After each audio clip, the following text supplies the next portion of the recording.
Man show here with Coach Michael Fly of the Florida Gulf Coast Eagles out of the Atlantic Sun Conference. Coach, what's good out of Fort Myers, man? Always good down here, brother. About 75 degrees right now and sunny. And anytime it's not like that, we're confused down here. So it's hard to have a bad day in Fort Myers, South Florida. I'm confused too, Coach. It's 44 degrees today, Coach. I'm confused right now. In Atlanta, we're 44. Like, what's going on? But yes, indeed. Well, Coach, I must ask you, man. We talked when you first got hired in 2018, full-time as the head coach. I've been an assistant for a long time at Florida Gulf Coast. So tell me, Coach, what's been the biggest improvements in the program since you took over as you're the head man now going forward? Well, I don't know if I'd even say improvements. We've had a lot of challenges, to be honest with you, and we're in a little bit of a situation that we haven't been in since I first got here. You know, when I got the job, I was really fortunate to be named the head coach here, and we were coming off Atlantic Sun Championship for, I think, our third year at that point.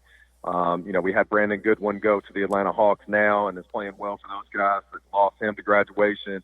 Lost Zach Johnson, who was probably going to be preseason player of the year, to a grad transfer.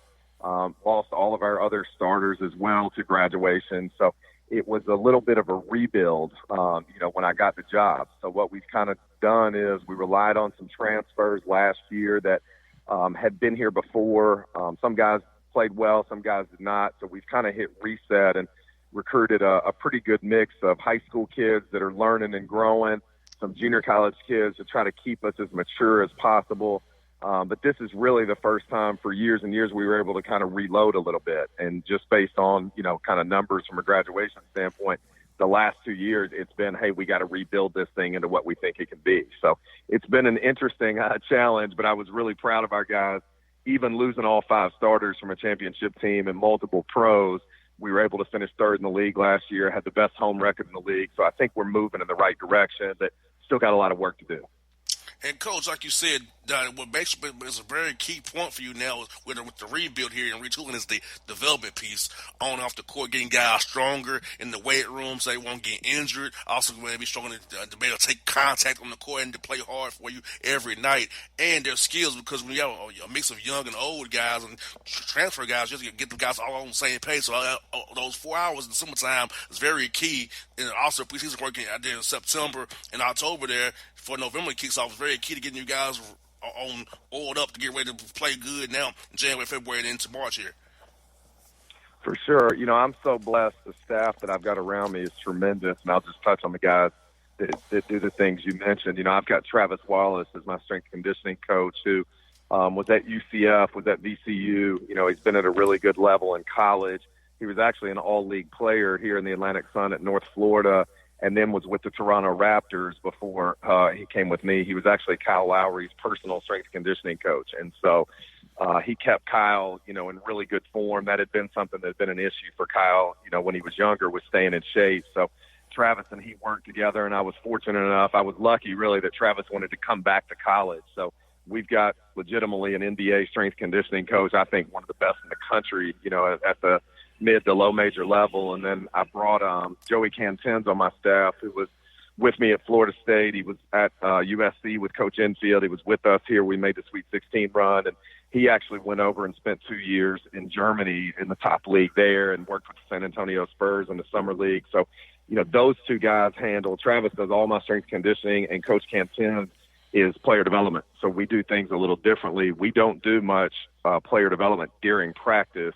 We'll practice as a team. Those guys do all individual workouts with Coach Cantens in the mornings.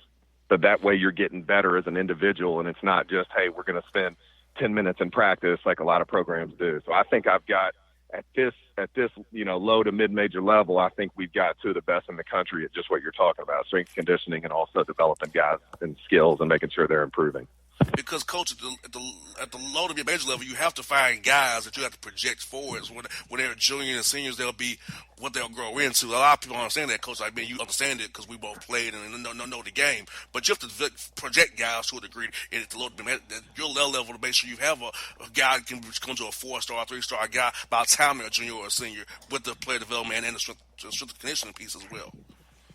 That's right. And, like I said, there's two ways to do it. We originally, when I was here with Coach Enfield, did it with, basically high school guys that really developed, and a transfer here and there. And then, Coach was really successful here. And then with Coach Dooley, we went more the transfer route with kind of, ready-made guys that you sit out and then you hope you can incorporate them into your program. So, I think we'll do a little bit of a mix of both, but you're 100% right. If you look at the two teams that have won our league since we've been to the NCAA tournament, we went in 2017, Lipscomb went in 18, and Liberty went in 19.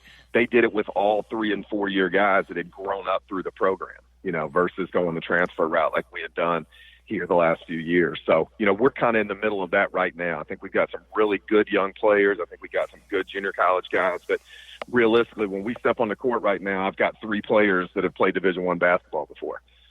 Wow, yeah, that's definitely an interesting thing right there, Coach. And like for you guys, like say Florida's a very good recruiting ground. You got 4 schools in the A-Sun right there in Florida, which is yourself, Stetson, North Florida, and Jacksonville right there. So trying to compete for the same kind of player. So how do you differentiate yourself, Coach, in your program? You kind of laid it out there. How do you go about it, trying to beat Coach Jansen, Coach Driscoll, Coach Jones, those guys, trying to get those guys that they want as well down in Florida? Yeah. I think we all probably recruit a little different guys just based on skill and kind of, what our programs are about. But we've been really fortunate. When I first got here from Florida State, Coach Enfield and I had a lot of relationships within the state of Florida based on our time in Tallahassee. So that kind of gave us a little bit of a jump on the competition early. And then guys that we were not able to even get on the phone when we first took the job here, 2 years later, you're in the Sweet 16, and now you're able to get guys on the phone that are getting high major recruitment. So we've kind of run the gamut here, being able to recruit certain kids in Florida based on the success that we've had. And, after the 2013 run, we signed some guys from the state of Florida that probably in a normal year we have no chance to get. And, those guys kind of led to the next one, to the next one, to the next one. So the state of Florida is really, really taking care of us. I've actually got 3 coming in next year from Orlando as well. So, we've been fortunate in that, the other schools, they get some good players in the state too, but based on our success and kind of my ties for now going on, let's see, I was 3 at Florida State and this is 9 here for 12 years. I really got to compliment the high school coaches, the AU coaches in the state of Florida that have really taken care of this program. Now, Coach, a lot of people are saying this, I told them in the past, you got to play a rough non-con schedule. You got 3 wins, but people don't understand there's a lot that goes in there. You have to play guarantee games. You have to go on the road a lot. Can't get some people to come in and play you at your place when doing a non-con. So 3 wins is not what you want, but do you feel like your team really grew from adversity? Which you have three D1 guys that you haven't played D1 ball before, at least get 3 wins, get them a taste of it before they jump into the A-Sun play here as they are right now.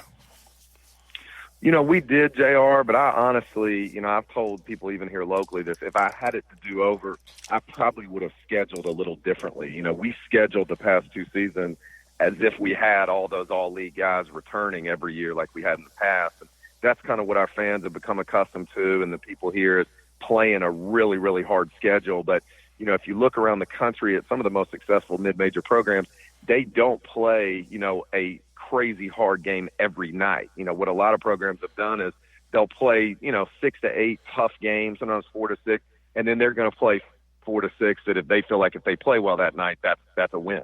Well, what we did was go out and schedule the guarantee games, which is part of it. We played 3 of those. And then we played all programs that were either coming off 20-win seasons, league championships, and that's just kind of what we've done here.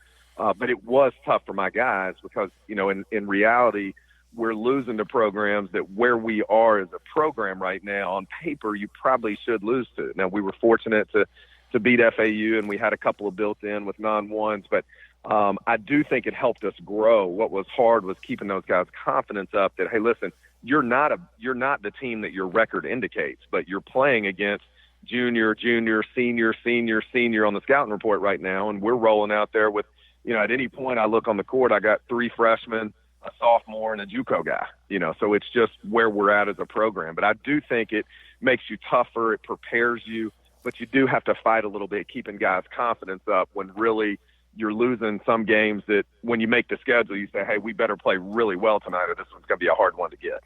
You got that right, Coach. I think, like you said, playing against those high majors and quality mid majors will help them down the road, whether it be this year, whatever happen next year, and on beyond. Because the experience they get now, they're like, oh, we've done this before. It's not new to us anymore. It's not novel now. We've already been through this situation, so it's all good going forward.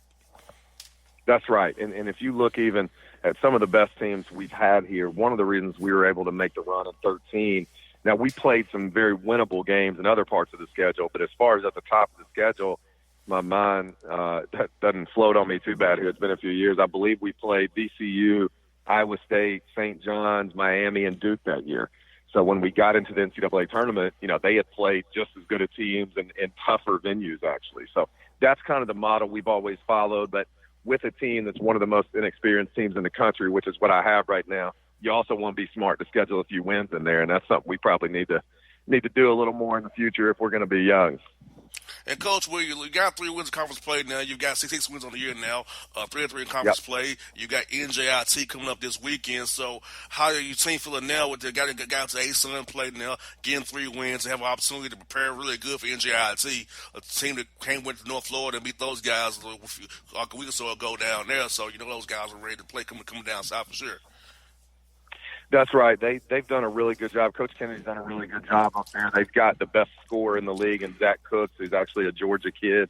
So I think they've got really good talent. They've got another Georgia kid, actually, San Antonio Brinson, who's had a good run for them as well. But they actually are in a very similar situation to us. They played a tough non-conference schedule, did not play well in the non-conference, and now have been able to turn it around coming into the league and are similar to us. They've won some that were really good wins for them, probably should have won a few that they haven't. But I think it'll be a really tough test for us. And I told our guys the other night, we had won 2 in a row. We're in a 5-point game with North Alabama, got a lead with 3 minutes to go. And those are games probably with a few more juniors and seniors you get done, and that's what we worked on today, game-ending situations. And, hey, guys, do you see on the film this is what we could have done differently? So we got a chance, we take care of business at home, to have won 3 of our last 4 and be headed in the right direction. But I think this week's really important preparing for those guys, and I think they're as good from a talent standpoint as anybody that we have in this league. Coach, you have 3 young men on your roster from the Atlanta area. Could you just talk about those young men, what they mean to your program? For sure. Georgia's always been really, really good to us in recruiting. If you look back, our first really big get from that area was Bernard Thompson, who was an all-league player here from Rockdale County, helped lead us to the Sweet 16 and multiple league championships. We had Jamel Jones from Green Forest, who transferred to us from Marquette, who was an all-league player here as well. As you go through the years, Reggie Reed from Harlem High School had a very good career when he was here. And then obviously the most, kind of famous one from the State's been Brandon Goodwin, who now is with the Atlanta Hawks and was unbelievable for us here in his 2 years and even in his redshirt year. So that allowed us to recruit guys like Jalen Harper, who obviously has it in the bloodlines, played at Pebblebrook, who's one of the better programs in the state there. And obviously Jared had a tremendous amount of success at Auburn. And then we were able to get Brian Thomas, who unfortunately for him, he played at Kell High School and played for Game Elite, one of the bigger AU programs in the state, has had an injury-riddled career, but is a great kid. And if his body didn't betray him so much, we've always believed in his talent and ability. It's just been tough to get him on the court. And then we've got Tracy Hector from the Jonesboro area that we took as a transfer because he was eligible immediately after one of our kids went down for season-ending surgery. And he's been really good for us. He's one of our best defenders. Was really productive the other night against North Alabama. Not a huge stat stuffer, but a guy that does a ton of things that win games for you, taking charges. And, he's had multiple games with 7 assists and 1 turnover for a power forward. So Georgia's always been really good to us. The South, both Georgia and Florida, have really taken care of us, and we hope they continue to do so. I hate I'm going to miss you guys, Coach, because you come to Atlanta on the 13th of February. I'll be in Chicago for the All-Star weekend because Trae Young's probably going to the All-Star game. So I already pretty much told me they've booked my stuff for Chicago for that weekend. We also had like Cam Reddish and those guys will be in the rookie softball game. So I'm going to miss you guys when you come to Kennesaw State, both to see you at the Final Four for sure, Coach. Sounds like a plan, and going to Chicago for All-Star weekend is not such a bad deal. You got there. It's a little bit cold, too cold for me. That's all it is. It's cold weather. That's the only thing. That's my only interpretation, Coach. It might be a little too cold for me, man. I don't got to the big. Coach, I hate cold weather, man. So if it's in the 50s, I'm okay. If it's like in the 20s, I'm gonna be like, oh my God, why am I here? Well, we got to get you down to see us in Fort Myers and get you out of that cold weather and get you in the sun a little bit. Hey, I would love to, Coach. We gotta get that set up, man, for sure. All right, Coach. Thank you as always, brother. Appreciate you guys having me on. Have a great trip to Chicago and a good rest of the year. Grab a hold of big breakfast flavor at Hardee's. Try 2 breakfast sliders for just $2.99. Get Applewood smoked bacon or freshly grilled sausage with fluffy eggs and golden melty cheese, all on a toasty little bun. Good morning, start at Hardee's. Available now for a limited time at participating restaurants. Tax not included. All right, folks, back here in the Bossman show here at Mitch Henderson, coach of the Princeton Tigers out of the Ivy League in New Jersey. Coach, how you doing today, Coach? I'm doing great. Doing great. How are you? Coach, I'm doing wonderful, man. Good to speak with you, Coach. I want to start off and ask you, Coach. You've been at Princeton since 2011 as the head coach. And, in the business of coaching, it's just a lot of turnover. So it's been the key to your longevity so far being at Princeton since 2011, all these years. Well, I mean, it's really just a function of being at a really good place where they support you. And I feel very fortunate to be also at a place where you can get involved with some really fine young men and coach them. And, we really put a lot of emphasis on guys getting better while they're here. And Princeton's a special place to work. You get an opportunity to coach guys that are interested in being a real student athlete. Not that, not that anybody else isn't doing it, but, it's really an emphasis on both being a student and an athlete equally as strong. So I feel very fortunate to be able to be here and be the coach. Yes, indeed. And, Coach, the difference in the Ivy League is I found out when doing my research here that you guys can't practice at all during the summer session at all. Like, you really don't have much with time with the players beyond that. You get to go home for summertime for the most part. So you pretty much have to do it kind of on the fly here during this last part of the year here when they come back from summer. Kind of get your team ready for the year. So kind of expound on that a little bit, Coach. Explain to my listeners a little bit how little differences between coaching in the Ivy League versus coaching in the MAC or the MEAC or the Northeast Conference well up there near you guys. Right. Well, I look at it, it's a good point, and it's a fair one, but I look at it, and it's sort of because we have to, and we try to look at it a little differently. The summers are obviously a great opportunity to get better, and as you mentioned, almost every school has summer access where not only are you having summer school on campus, but you're having workouts. But what I've found is that, number one, the guys like to go home. They like to be around their families for a little bit. Can't stay home the whole summer, but also we put a big emphasis on summer internship possibilities. There's a terrific Princeton Abroad program here where, one of my guys, Ryan Schwieger, who was just Ivy League Player of the Week, was in the Philippines through Princeton and doing a study internship there. And we're obviously our goal is to be, at the top of the Division I, in terms of basketball programs, but also we want to develop the whole kid. And part of that is getting exposure to some different industries, maybe academic pursuits in the summers. So what I found is that there's not that much slip in when we get them back in the fall. They're really excited to come back. They're eager to get to work. And we had a little bit of a rough start in our non-conference, but I don't think it had anything to do with the summer. It's more just sloppy play. I think that overall, when you look at it's just a 4-year period and you want to get the most out of those 4 years when you're in college as possible, I think we do a good job of that. And also, Coach, the difference is for your league is a lot of people don't understand. You all play back-to-backs on the weekends there. And my question is more so about prep and recovery time because I know in the NBA I'm around the Hawks a lot here in Atlanta with Atlanta Hawks, so I know about back-to-backs, but those are grown men per se that are developed in their bodies. But these are 18, 19, 20-year-olds, 21-year-olds who are in school having to go on a back-to-back. So say they have a tough, rough game on that front of first leg of that. Who do you play the next night? Trying to keep everybody fresh to come back with that, Coach. So I kind of want to talk to you about that as well. It's a really good question, and I always say as you mentioned, we play Friday, Saturday in the league, and I would say the Saturday night game is a guts game, and I think that's probably true in the NBA, but you're dealing with 18 and 22-year-old kids, not grown men, as you've said. And, even what we know now is, sleep plays such a big factor, obviously recovery being a big factor with young kids. So we put a big emphasis on guts, right? Like you got to push through fatigue. And, the unfortunate thing is the team that you're playing against has the same exact schedule that you have. So they're also, having had played 24 hours before. And, you can't lose your mental focus on that night. And, we've seen the trend in the NBA of resting guys on those back-to-back weekends. And obviously for us, our goal is to win the league. And in order to do that, you've got to get 2 games on those big weekends. Yeah, and Coach, as far as the prep, you all may maybe watch a film on that Saturday morning before the game, or because I doubt you can really do a shoot around after a tough night on a Friday night. So you got to really trust the guys to really be participating in that film session as well, or the scouting report when you play that Saturday game as well. Yeah, it's what we do, and that's what works best for us is. Well, Monday, Tuesday, we prepare for the Saturday game, and then Wednesday, Thursday, we prepare for the Friday game. And, the guys know that they're not playing, the Monday, Tuesday, they know that game's not till Saturday, but we try to give them a little base understanding. So, but Wednesday, you've sort of got their full attention. Thursday, and then obviously play the game Friday.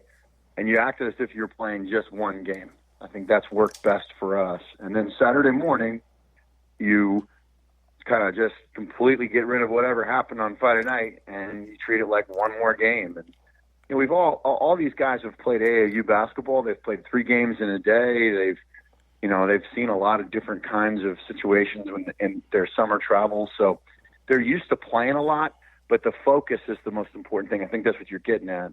And that's really where we try to hit them on Friday morning, walk through based on out-of-bounds plays, and then review the tactics that we're going to have for that night.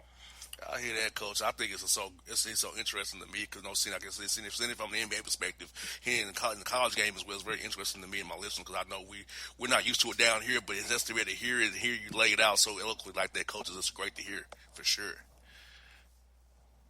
Well, I appreciate being able to talk through it. It's for us, it's normal, but I know it's not normal everywhere else. You got that right. Now, Coach, I think it's also good for your guys is I think was also another bigger point is that your strength and conditioning coach has to be really important. Make sure the guys are in shape and keeping them from not getting injured because that piece of the equation, playing those back-to-backs with practice throughout the week, keeping those guys fresh and healthy, that guy's really key to your program, keeping your guys upright for sure. You're right. You're right on about that too. And our guy, we have a guy named JD, and he's terrific. We really start this process in the fall of, getting guys ready to play these 2 games in a row on a weekend, layering in the sort of stamina and the conditioning that they're going to need to be able to play, 2 games over the course of a long weekend. And, it's, the load also is the week of the game, you've got to make sure you're not overtraining your players. So there's a lot that goes into it. And then you've got, somebody's got a cold, this guy's got this, lost a little weight, and it's boy, I tell you what, it's a lot of moving parts. So we're always working together. I think that's one of the best parts about strength and conditioning coach. It's just constant communication.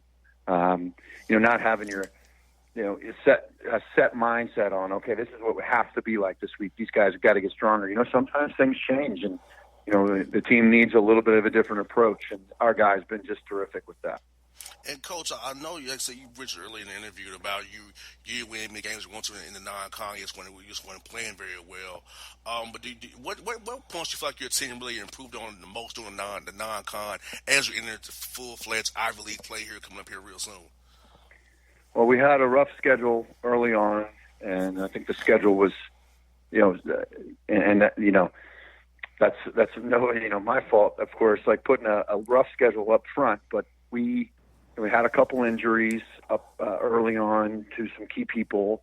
But I think that we just, the biggest improvement we've made is on the defensive end. And, when you take better shots, usually it allows your defense to set itself up better We've done a much better job of that and allowing our defense to be 5-on-5. And then here in our first two conference games, we've seen the team really focus and lock in defensively on, the things you need to do to win. And I think this is the most important part of being successful in any league is being able to guard man-to-man. And if you follow basketball, it's being able to defend. Yeah, that keeps you in every game. You got that right. I always tell young men, I speak to them, energy, effort, and defense, you have a chance every night. Those three things you have a chance every night. Energy, effort, and defense. If you just do those three things, because it's boiled down to make or miss scoring-wise, but you can always do those three things, you have a chance for sure. Yeah, and, we made 11 threes in our last game against Penn, but in the first game we only made 2. And sometimes that's going to happen, and you're going to need your defense to kick in.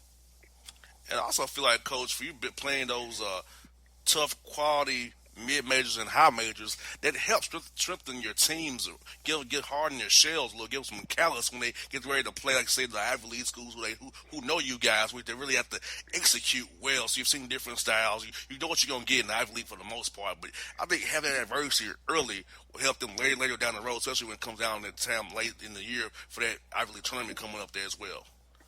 I agree. The sooner you can figure out what you're going to need when the game's on the line in your non-conference schedule, the better it helps you later in the year. And it's really it's a trial. The non-conference season gets you ready for these moments that you don't exactly know are going to, how it's all going to unfold. But hopefully, and I think our group is true. This is true of our group, that these moments allow you to be best prepared to see anything. And the most important thing is that you're absolutely unafraid of the moment. That's the most important thing. You just, okay, here's where we are, let's go. And you don't fear losing or I haven't seen this before. We played Hofstra, who beat us at our place. They're a very good team. They played a matchup zone, and it did bother us. Then we saw a matchup the next 2 games, and it didn't bother us as much. So you learn, as long as you keep learning and you're not afraid, you're going to have success. That's what I got for you, Coach, is this. So who has been some coaches and individuals in your career who really meant the most to you as you went on your coaching journey so far? Well, I've been really fortunate to have been around great coaches as a player. So Coach Pete Carew, when I was an undergrad, the guy that I played for in college, his name is Bill Carmody. I actually worked for him for a while as an assistant coach. So, I think that, and then, the ability to be able to bounce things off other coaches as you're going through, your coaching career. In particular, I've become close with some of the guys that were on the Wisconsin staff. I was in the Big Ten for a little while. But I think really who you surround yourself with on your own staff, that's key too. The staff is terrific. They work really hard to prepare our guys to be their best. Coach Henderson, thanks for coming on the show today. I hope to see you at the Final Four. If you come down with the Final Four, see you at the Final Four for sure. And our best luck to you as well in the Ivy League season going forward, Coach. I really appreciate your time, and thanks for having me on. Anytime, Coach. Thank you so much, sir. Okay, take care. It's Mitch Henderson on the Bossman Show. How do you feel about your office? Is it just a space for your company, or is it a space to help you grow your company? From new HQs to satellite offices, with WeWork, you can find a space that works for you. Visit we.co/space matters to learn more. Folks, back in the Bossman Show, Derek Kellogg of the LIU Sharks, now with us of the Northeast Conference. Coach, what's up in the city, man? Everything is fantastic. We've had some great weather. As you know, there's always something to do in the city, and my team's playing pretty well. So it's been a good holiday season. We're excited to continue here at conference play, and me and my family just love living in the New York City area. It's been a great change of pace for us, and I'm excited to be on the show and spend some time with you. Well, Coach, tell me this. I know we haven't talked since 2018. So talk to us about the developments in your program. How's it improved since me and you last talked in March of 18? We went to a tournament back then. Yeah, it was great. We've done a good job, I think, of putting a hell of a product on the floor. I think our guys are competing at a great level. The 2018 NCAA tournament run, I think, solidified our, the LIU program is one that to be reckoned with in our conference. And, the recruiting has definitely picked up, since that point. And, we're having a nice year this year. I thought last year we made a good run in the in the tournament, or the NEC tournament, and in the one bid leagues, which obviously the NEC is.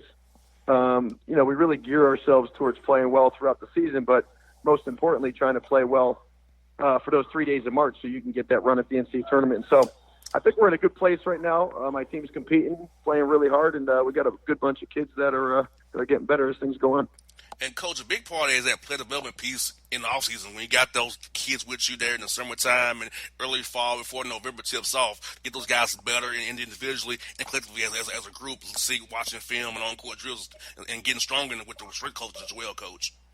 Yeah, and I think that's one thing, I've prided myself on as an assistant coach back at Memphis with Calipari and then through my head coaching days at UMass and now here at LIU is I think people that watch our teams can say that the players individually and as a unit have gotten better. The guys look like they've gotten bigger and stronger throughout their careers. And, a testament to that is how many guys went from unknowns or not recruited to playing professionally, whether a few of them have snuck into the NBA. But, quite a few of my guys from my UMass days and even my LIU days here are playing professionally overseas, whether it's Caddy Lane, Max Asho, Raphael Putney. Those guys are doing fantastic. And then Chaz Williams and then even some of the guys that are had just graduated from here at LIU. So they're able to make a living, playing professionally or getting into coaching. And if they don't do that, most of the guys are, doing pretty well in what I call the real world, whether, they're on, say, Wall Street or teaching or doing things in the community.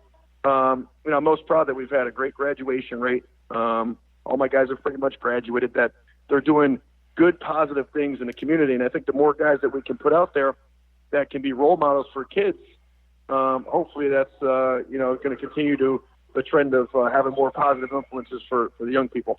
Most definitely, Coach, because these young men, when they're with you, their job is to go to school and play basketball and grow into men. And hearing the church congratulate most of your guys, APR's real high there, getting guys in the community, becoming community men, that's a great statement for you and your staff, Coach. I love hearing so. Yeah, well, I appreciate that. Our APR is 1,002 years running, and hopefully that'll continue. If you're on the line to graduate, you will. And more often than not, I've been able to graduate. When I say we put the kids in a position where they can graduate in 3 years. And, with summer school and sometimes winter session and some online classes that they can take at different occasions. I think the kids nowadays and age should shoot for graduating early and play that last year with grad school under their belt. To me, that's a great opportunity for a free education. And then while you're doing that, I believe that the kids should learn about community service and getting into the environment and getting into their community to spend some time to give themselves good work experience for when they actually enter the real world when they get out of college. And, Coach, for the young men here in Atlanta, I feel like they can go to your school, LIU, Brooklyn up there with LIU now, and still get a great city experience, get to play for a great coach like yourself, and get a great degree behind them, and learn about life in a big city like Atlanta, and play basketball, live their dream, hopefully play professionally. If not, like we said, be on Wall Street, be a businessman, entrepreneur, or a teacher, or a husband. Yeah, and I agree with you fully. I think there's definitely some similarities. We're one of the few schools remaining that are actually a downtown school. We're in downtown Brooklyn, and in the last, give it 5 or 6 years, there's been more, 60 to 70 story high rises going up with condos and restaurants and things within walking distance to the campus. So what's really happened here is downtown Brooklyn is now really an extension of downtown Manhattan. It's one train stop from Wall Street. It's one train stop from the Statue of Liberty and, the Freedom Tower. And then you can get to Times Square and 3 stops on the Q train. So it really is an unbelievable experience in a city where, the saying, if you can make it in New York, you can make it anywhere. Now that I've lived here, I understand kind of what that means. And there's so much opportunity and so much things that you can be successful at. It's a good selling point for kids that want to really try to make it. Now, Coach, the non-conference schedule, you always on the road a lot, of course, because you play guaranteed games, play away a lot. So talk to us about where your team really improved on, having faced adversity, being on the road a lot, doing the non-con, and seeing different styles of play as you get ready for this NEC grind you're on right now. Well, it's funny you mention that because while you're going through it, sometimes the biggest thing is to keep your kids together, realize that, it can be a daunting task to be on the road for 12, 13 days when we went to played at San Diego State, played at Texas Tech, and then played a couple games out in Las Vegas. So those can be challenging. And I think the biggest thing is to making sure that you have good kids that realize that this is a great challenge for you. I mean, we played, and I don't think people realize, San Diego State, we're down 5 at the half, lost by 15. We're up 1 at Texas Tech at the half.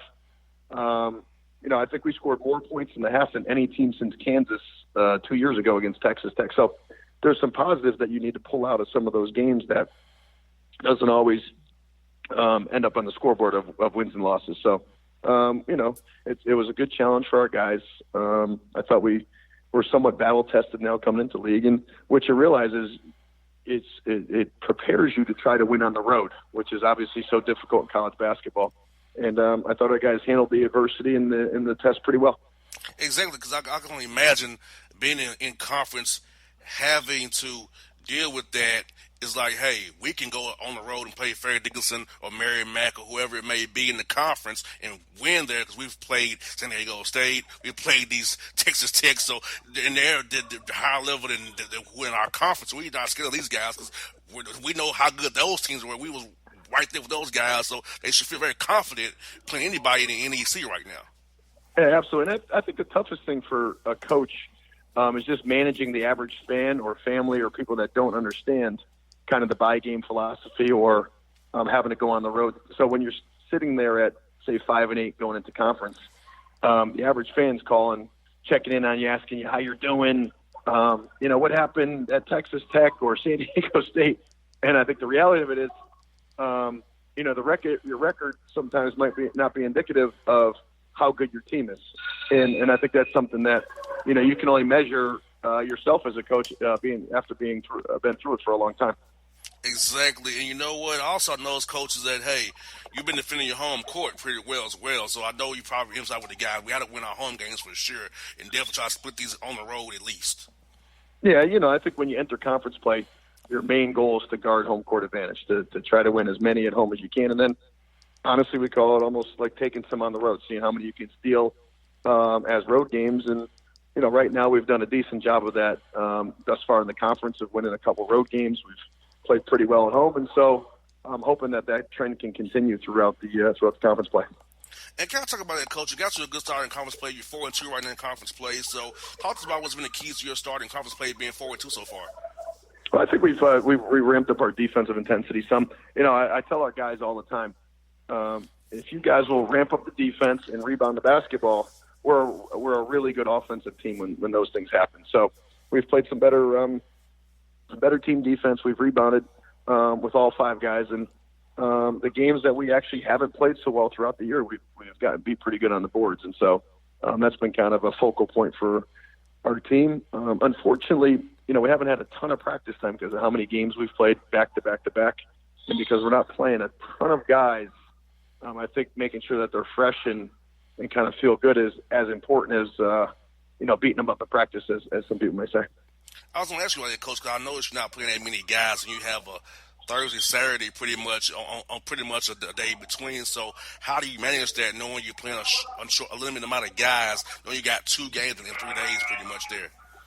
Yeah, well, you have to trust your team. I mean, that they're going to mentally prepare for these games. I mean, when you play a Thursday night, 7 o'clock game, and then come back Saturday at 12, 1, 2, or 4, there's not really much you can do on a Friday. I think it's as much mental as it is physical, that they understand game plan, that they can understand how we're trying to win the basketball game, and then you're really relying on your team to go execute. In a weird way, you're kind of telling them, here's the game plan, we're going to go through it, and then it's up to you guys to go win and execute. Got that right. And I feel like that's where the film room comes in handy, because I feel like the best way to teach a young man, besides being on the court, is in that film room, because the eye in the sky doesn't lie, Coach. You and I both know that. So you can point out on film where you should have been in this spot right here on the closeout on a rotation. You missed that, or you didn't screen or all the way how you should have, or should have flared the right way. So I feel like using that film is a way to get a guy to understand, especially when you have short rests and don't have time to actually get on the court and prepare via a walkthrough or practice. Yeah, I agree with you fully. And a lot of times players, what they see in their mind and what they actually seen on the film are way on the opposite end. Night and day. Listen, they're on their phones. They watch video. Like, this is not something that they're not accustomed to. And I think film is a great way for them to see themselves, which everybody loves to do. They love to see themselves, but they also need to be able to see themselves doing the right stuff and the wrong stuff so that we can improve and get better. Yes, Neighbor Coach. I hope you keep on going where you're going. I hope to see you the Final Four here in Atlanta here because we're just down here this year, Coach. Hope to see you down here, man, in April, man. All right, well, let's definitely catch up. We'll definitely be down there, and I'll be looking for you guys. All right, Coach. Thank you so much. Have a good one, man. Talk to you real soon, buddy. Thank you very much. Appreciate it. It's maybe the night that my dreams might let me know all the stars are closer, all the stars are closer. Tell me what you gonna do to me. Confrontation ain't nothing new to me. You could bring a bullet, bring a sword, bring a morgue, but you can't bring the truth to me. Alexa, play Kendrick Lamar and SZA. Okay. Maybe the night that my dreams might let me know all the stars are closer. With Amazon Music, a voice is all you need. Get tens of millions of songs. Download the Amazon Music app today. Folks, back on the Bossman show here, Joe Gallo, the Merrimack Warriors here out of Massachusetts up there in the Northeast. Coach, how's things up there in Massachusetts, Coach? Things are great.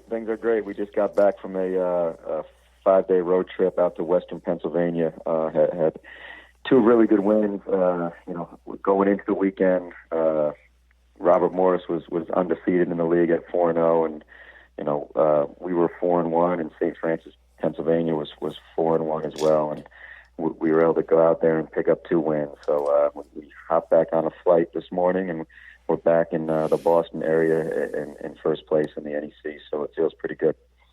Yes, indeed. Well, Coach, you're in the middle of year 4 leading the Warriors. What has been your greatest accomplishment in your mind so far since you've been hired there in 2016 there?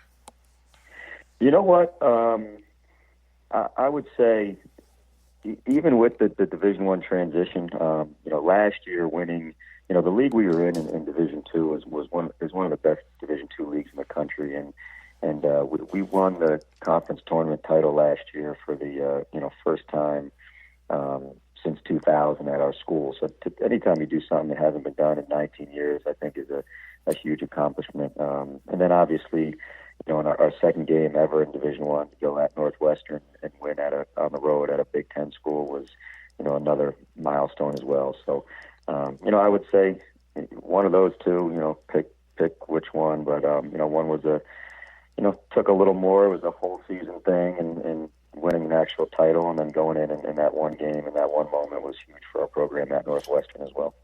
And Coach, talk about the D1 transition. I know it's a little bit different for us. You can't probably play postseason, different things with scholarships. Yep. So can you just kind of explain for our listeners and the audience what are the things you guys are kind of having to endure as you transition from D2 now to D1 in the NEC? Yeah, so right off the bat, so in Division II, you're only allowed the 10 full scholarships. In Division I, you get 13. So we got the full allotment right away. Another big advantage that we were able to do is in Division II, you're not allowed to work with your players in the summertime.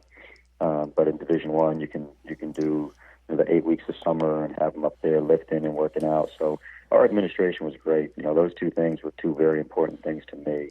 And they gave us the full scholarships. We were able to bring in a really good freshman class, and we had our guys up, all summer that, implementing our system and getting our old guys and our new guys on the same page. So, those were two early things that were added to us right away. Then the next steps are, some more staffing. Most Division I programs, just about all really have, 3 full-time assistant coach and director of basketball ops, and some even go further with video and other positions. So right now it's really only myself and 2 other assistant coaches right now. So we're kind of just a 3-man army here trying to take on the world. Yeah, I'll tell you what, coaching, but for me, you already have this great amount of wins here, 12 wins and 6 wins in non-con, and you're a transitional school. So what tells me you had a great thing going already, in your transition, for sure. Yeah, we were, and we won a lot of close games. We have 3 seniors that, they started just about every game since they stepped foot on campus. And, we played in 3 straight Division II NCAA tournaments. And those guys have just won a lot of games. So sometimes, even early in the year, people asked about that Northwestern game. Of course, they were bigger and faster and stronger at most positions, but they were playing a lot of young guys, that have never even played in college basketball game before. So, when you have 3 seniors who have won, 65, 66 games in their first 3 years, no matter what the level. You get to that under 4-minute media, and it's a 2-3 point game either way. You have, one team that has a group of guys who's been through it, and a lot of time on some of these other rosters, there's some guys that haven't been in those moments before. So, our guys have, it took a few games to adjust to the new speed of the game, but from the mental side and being in close games and winning close games, I have a bunch of guys that have been through the ringer already, so that's really translated.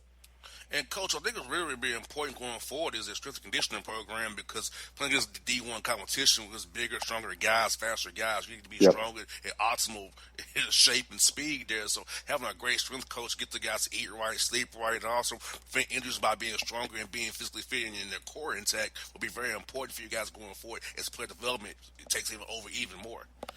Yeah, and that's going to be huge because we think as a staff we have a pretty good eye for the basketball side of things. And in these early years we're going to have to get creative. So we may have to take a kid who's a little bit on the skinny side, or maybe we have a freshman right now who he actually hurt his foot early in September, kind of set him back a little bit. He's been playing great now, but he came in. He was a thicker kid, probably maybe 15 pounds, a little on the heavier side, but the basketball was never an issue. So we're going to try and get creative in our recruiting, and that's when that strength and conditioning side of things, to either bulk a guy up or slim a guy down, or get guys eating right and sleeping right. We'll take care of the basketball side, but and recruit that right skill level. But we are going to need guys in the weight room and doing all that stuff to get them on par physically. Speaking of the recruiting piece, I know you're pretty much in the Boston area there. Great place to be for a young man, a vibrant city. So on the recruiting trail now being D1, what type of guys are you able to go after now to come to your program that you couldn't in D2 now? And I'm now, with the success you've had so far, I'm pretty sure the phones have been answered a little bit more now. Yeah, you know what? It just makes that first conversation a lot easier. We were able to, anytime you win a league, you probably have a few players that can play in a league above you, right? So if you're winning the NEC, you probably have some guys that can play in maybe the CAA or the Atlantic 10, and that's how it was for us as a Division II. If you win that Northeast 10 conference, you're going to have a handful of players on your roster that are probably Division I guys.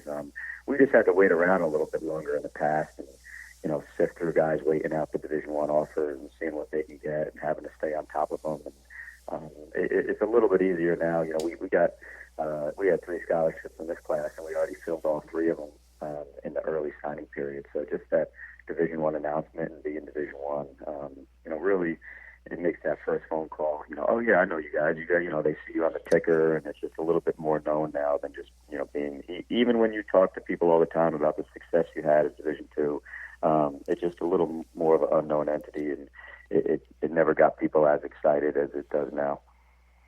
Yes, indeed. And also, I kind of mentioned a little bit, but getting 6 wins in the non-conference schedule, when you got to play guaranteed games, be on the road a lot there, and your team faces adversity, has to make you really happy knowing that your guys pull through, knowing they're at a different level of competition and how they competed that well for you in year 1 of this transition against better competition for sure. Yeah, it's been great, and I think that's really helped, especially in a weekend that just passed, because we before Christmas, we had a non-Division I home game, but we only played Army before Christmas. We had one true home game before Christmas, so we spent a lot of time on the road. I think our SID informed me last night that William and Mary has 8 road wins, and then Merrimack and Hofstra have 7 road wins, and those are the 3 teams with the most true road wins in the country. So to be in our first year and to be in company like that, having the second most true road wins at this point in the season is makes me very proud. Now, on the court, Coach, do you feel like your team got better than most doing non-conference? I know when you play non-conference, you're kind of trying to find your way, find different rotations, see different styles of play. So we feel like your team really improved on really, really well doing non-conference slate there before you got into the NEC conference for real. Well, you know what? We play we have a system on both sides of the ball. We play an extended 2-3 zone. That's been unbelievable for us. We actually lead the country in turnover rate. We're turning our opponents over, about 25% of their possessions.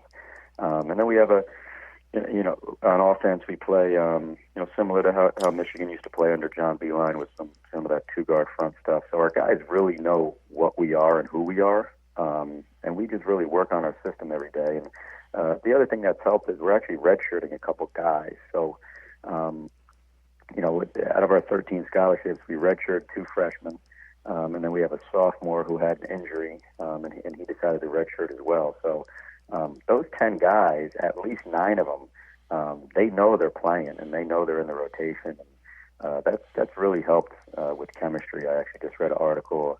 Eric Musselman done that at Nevada, and he's doing that at Arkansas now. He said he used to hate, he'd be an assistant and he'd go into a locker room that's trying to play 13 guys and 2 guys ain't happy on a given night, or another guy doesn't know if he's going to play. With us redshirting these guys, we've really allowed these 9, 10 guys to just come out every day and get better and play with confidence because they know the rotation is what it is. And I think that's very helped. It's really helped these guys get some game experience under their belt. Practice is one thing, but the best way to get better is to get thrown in the fire and see what you got against other people. And putting out 10 guys, Coach, you keep guys very fresh and happy. You keep guys engaged as well. When you have at least those guys alive, and when they get in the game, they get some run there. And also, come tournament time in March, we got to play back to back. Having that depth to be able to play 9, 10 guys on that third day or whatever you have to do to win it, try to get that bid, it's going to be very important when you have guys who have been live all year long and playing and in shape there.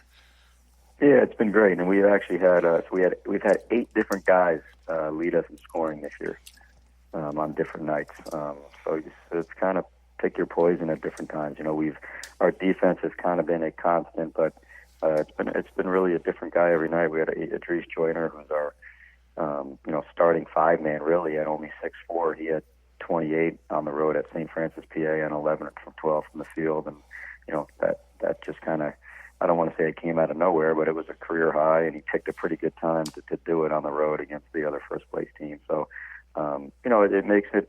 I think it makes us a little hard to guard. We don't have, Javaris Hayes has the ball a ton, and he's been our leader for 4 years now. But it could really be anybody on any given night that could, step up and make that big shot down the stretch.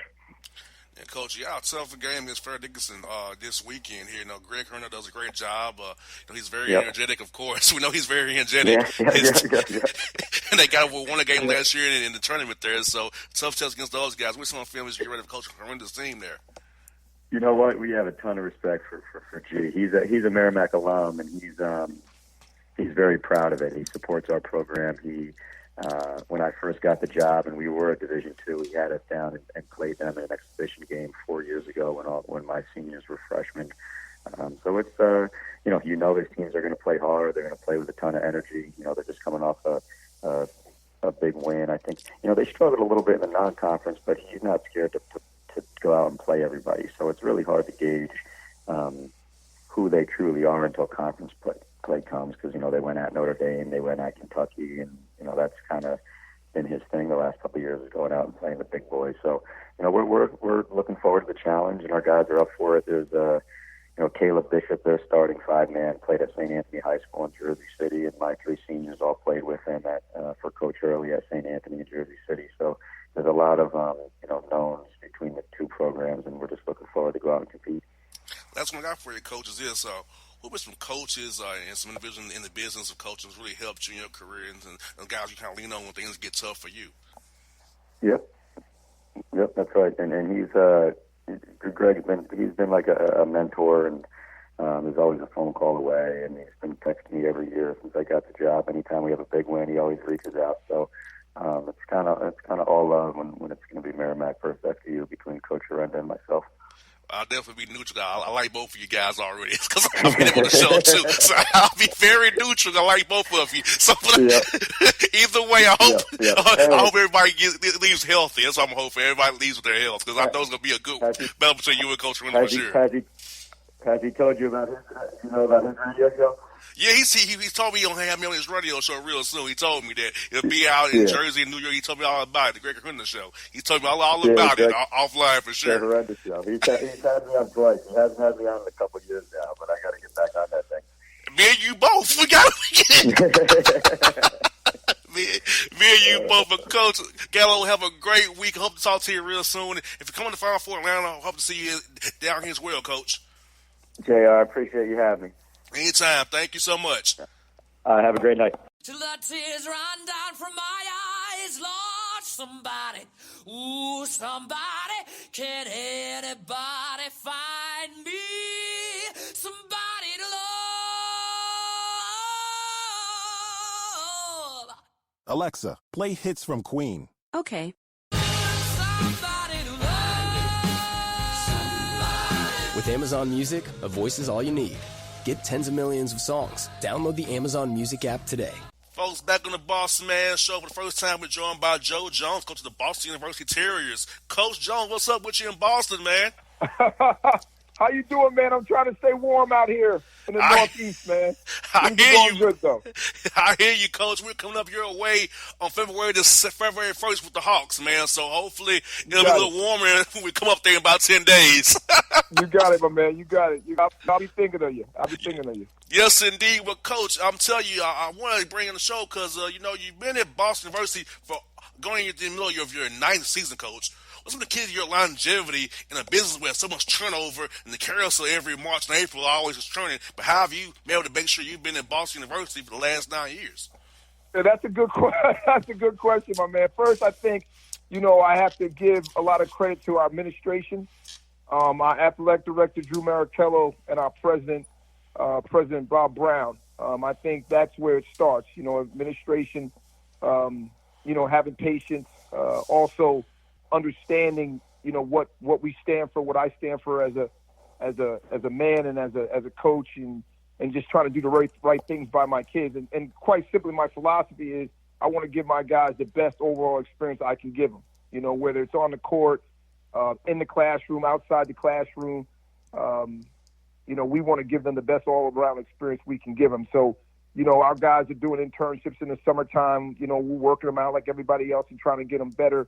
We're making sure they're getting their degrees and making sure they're having opportunities outside the classroom to learn more about themselves and more about the world.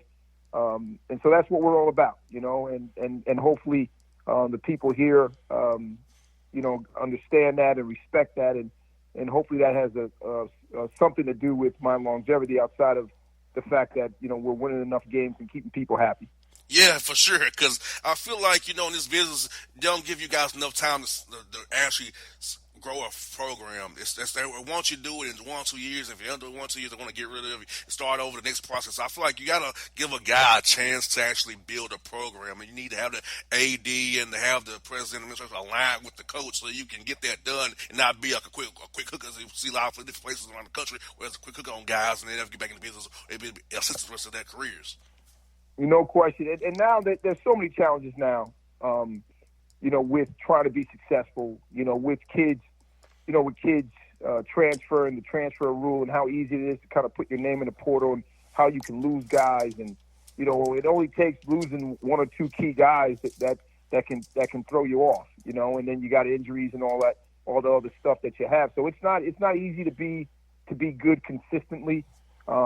I think that takes a little bit of luck and hard work in order to do it, and that's why I applaud guys like Jay Wright, who is my mentor and a great friend of mine, and what he's been able to do with his career for so long.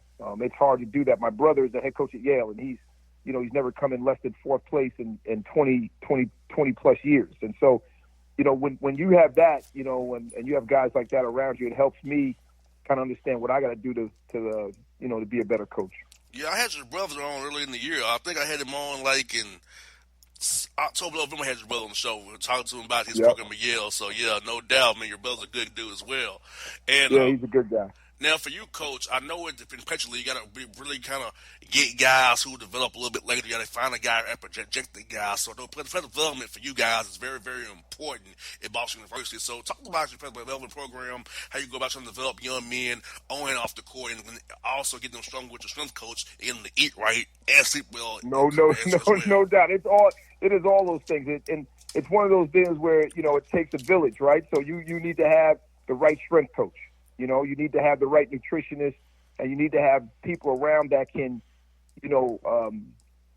educate these guys on, the proper amount of sleep and what they need to be eating.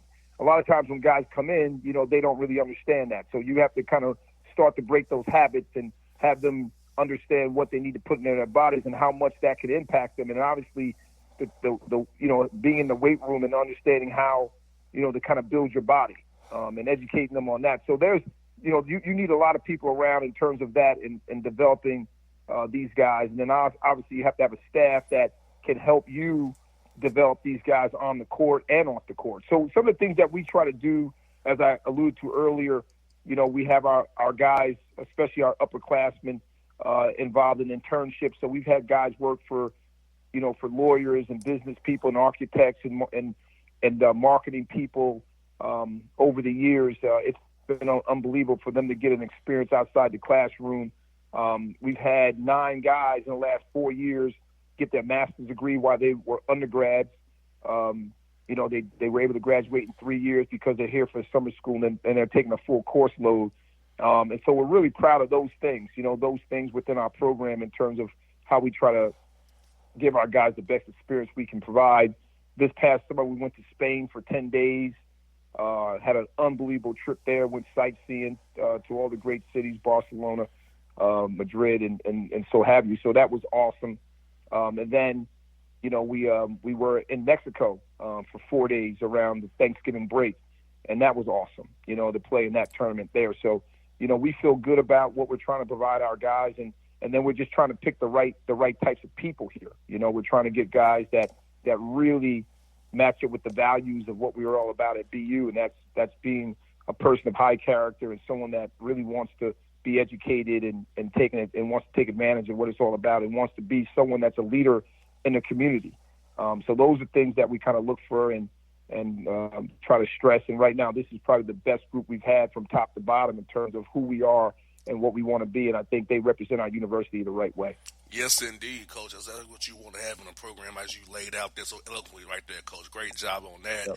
And also, Coach, you got 6 wins and 9 con. Has to make you happy. Knowing you got to be on the road a lot, playing different tournaments, not many home games, got to play some bye games here and there as well. No doubt. So, knowing all that that's going on, to get 6 wins has to make you really happy, knowing all that that's in front of you there. No question, man. It's it's not easy. And people that coach at this level know, it's really hard to get home games, right? So you're trying your best to get home games. It's hard to do.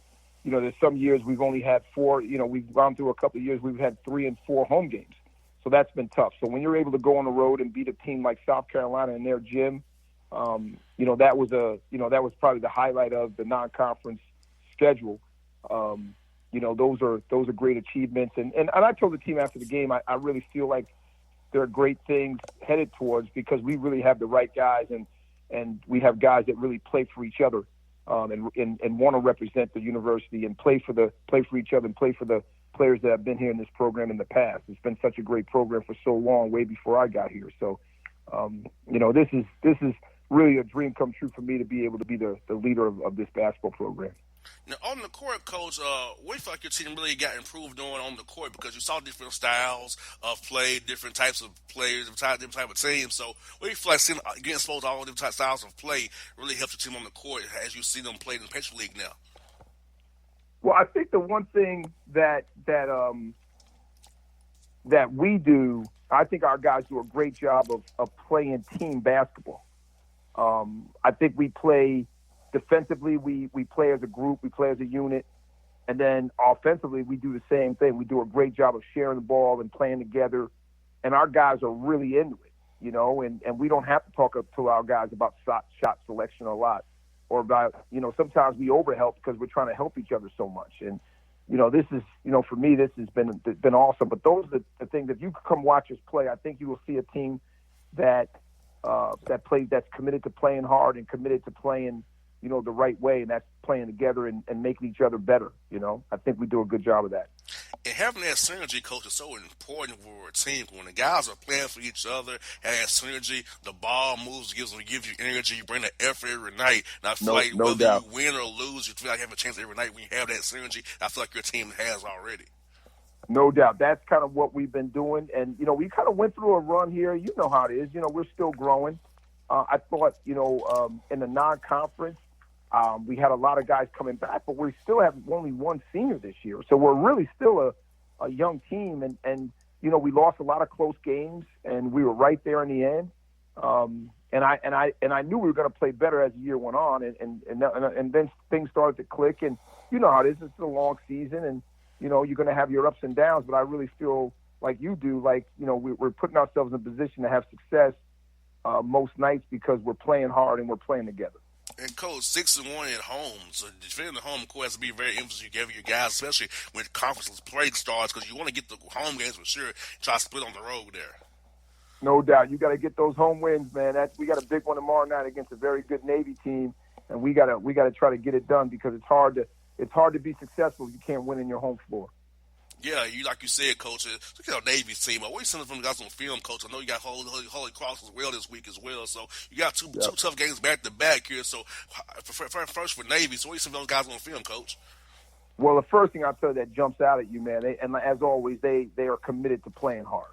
So to beat them, you really got to be ready to bring it and commit to competing. And I think the thing that they do the best is they go after the ball. Loose balls, 50-50 balls. Rebounds, they're all over it. They're sending 3, 4, and 5 to the glass really consistently, and those guys are just, they're just coming, and they do it with a great sense of urgency. So, we have to be ready to commit to that. And then their perimeter is really good. They got 3 really good perimeter guys that can all beat you in different ways. And then they have depth up front where they can kind of pound the ball at the rim. So they're a really solid team from top to bottom. We have our hands full, but it's a great test. It's a great test coming off the loss we had against Colgate without our best player being able to play the majority of the time, and now coming back and playing this really good team. We're looking forward to the challenge. And, Coach, prep-wise, when you have to play these games back-to-back kind of with the day between, so how you go about preparing during the week before you have to deal with this quick turnaround when you have Holy Cross out to play Navy there? Yeah, my thing is I take one at a time. I really don't. It's so funny. I ran to the Navy coach on Monday at an event, and they're literally 40 miles away from us in Worcester, and we were at an event in Springfield, and I ran into him, and we chopped it up, and then I said, I'll see you soon, and he goes, I'll see you Saturday. I didn't even know we played them Saturday. Wow. I was just locked in on Wednesday, and honestly, I'm kind of one game at a time type guy. I couldn't even tell you next week. I think we play Loyola next week, but I'm not even positive about that. So I'm really been able to in my career kind of focus on just what's ahead of me, and right now the next game, and I hope that my team looks at it that way, and that we can kind of go out and play consistent basketball because we're not caught up in the magnitude of this game over that game. We kind of went into the game against Colgate and said, hey, everybody wants to talk about this is for first place and the whole bit. And if that helps to motivate you, that's fine. But that's really not what it's all about. It's really having a growth mentality and trying to get better every day and trying to beat a good Colgate team because they are the people that are in your way today. And tomorrow it's going to be Navy. They're in our way, and if we look at it that way, then we won't get too high or too low, and then we got a chance to get better. And that's what this is all about. Who's going to be at their best when you must have your best late in March. Early March, and that's kind of what I'm trying to get our guys to do. And along the way, you want to win as many games as you can, and having home court as much as you can for the playoffs is crucial. So you're trying to put yourself in that situation, but really trying to get better is where you got to stay focused on. That's what I got for you, coaches, is who have been some coaches individually in your career really had a big impact on you professionally and personally as you this journey of coaching? Yeah. I'll tell you the first one is my high school coach. My high school coach was, my junior year was a great guy. He was a great mentor, Warren Isaacs. He was a great player at Iona. He was the Haggerty Award winner at Iona. That means you're the best player in New York State that year in his senior year. And then he went on and had a great career at Iona. And then my senior year had a guy by the name of Al Kendallman who I'm still close with today. I got married 20 years ago. I will say 19 years ago, and he was at my wedding and really close and gave me a lot of confidence in myself. And I never forgot that as I coach now, trying to give guys confidence. He was one of the first coaches that really gave me a lot of confidence. and helped me really succeed. You know, I went from a guy that averaged 2 points a game as a junior to averaging 19 as a senior. And he had a lot to do with it outside of my hard work I put into the game. I thought he had a lot to do with it, reassuring me that I could be successful. So, and then college, I had a guy that you know, to this day is, you know, he was at my wedding as well and spent a lot of time with his family. I consider him a second father, and his wife a second mom, Paul Callahan from Mexico. And then when I got into coaching, I was fortunate enough to work for a guy by the name of Frank Romeo, who was a great coach in Long Island. And I had played against him when I was coming through. And then I got my first job at the school that he worked at, and I was able to be his middle school coach and sit on his bench for the varsity games. And, you know, and I just learned so much from him, and just his organization and his ability to get his players to play hard and play the right way. And he was just all about, he was a high character guy. He was all about the right things. And then he was the one that introduced me to the Villanova staff with Rolly Massimino and a young Jay Wright, who was the basketball ops guy at that time.